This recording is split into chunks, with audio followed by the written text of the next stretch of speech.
laziness, procrastination, bad habits. These are the invisible chains that keep us from achieving our goals. We dream of being strong, disciplined, living a meaningful life, but again and again, we fall into the usual traps. Endless scrolling on social networks, fast food, video games, useless pastimes. The Stoics, the sages of antiquity, who taught us to live in harmony with reason and nature, left us the keys to freedom. Today we'll dissect their philosophy and learn how to apply it in the fight against laziness, addictions, and procrastination. Are you ready to take control of your life? Then, let's get started. Realization. You are not your desires. The first step to getting rid of addictions is awareness. The Stoics taught, we suffer not from things, but from our conceptions of them. What you think is a desire is really just a habit of mind. Every time you grab your phone to mindlessly flip through a feed, eat junk food, or put things off for later, it's not your choice. It's an automatic reaction. Epictetus said, if you want to be free, learn to control your desires. It's important to realize, you don't have to go along with your impulses. Instead of saying, I want to play video games, say, my mind suggests I play video games.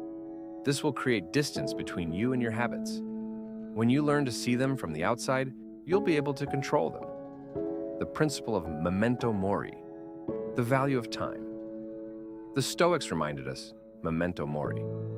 Remember death. We live as if we have eternity ahead of us, but each day is a step toward the end. Seneca said, as long as we put off life, it passes. Do you want to get rid of procrastination? Then realize that every moment spent on useless activities is minus one day of life you could have spent usefully.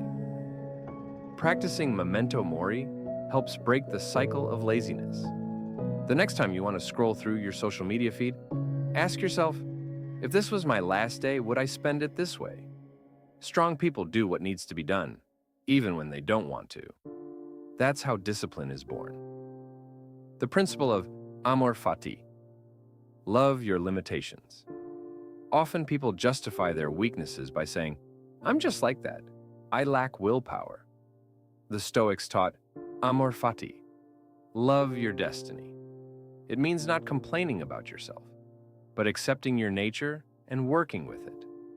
If you know you have a weakness for fast food, don't keep it at home.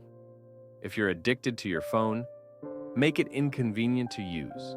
Delete social media, remove unnecessary notifications. Create an environment for yourself where bad habits just can't exist. You don't have to fight yourself. You have to create a world where your best version wins. Discipline is the best form of freedom. Only he who rules himself is free, Epictetus said. Many people think discipline is a limitation, but it's actually the key to freedom. Chaos is slavery. You want to work, but social media addiction keeps you from doing so. You want to be healthy, but fast food cravings get in the way. Discipline is when you don't depend on cravings, but choose what's really important. To foster discipline, the Stoics used simple principles. Humility before difficulties.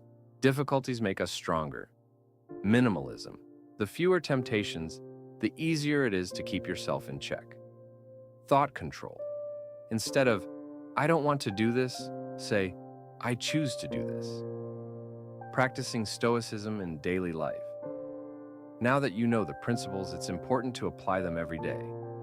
Here are some practical steps. Start your morning by asking, what is important to me today?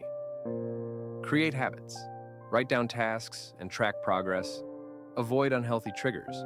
Put away social media, don't buy junk food. End the day with reflection. What did I do well? What could be improved? Stoicism is not a theory, but a practice. You will only change your life if you start taking action. Conclusion. You don't have to be a slave to your weaknesses. You are not your desires, your procrastination, your bad habits. You are the one who chooses. The Stoics taught that happiness is in controlling yourself.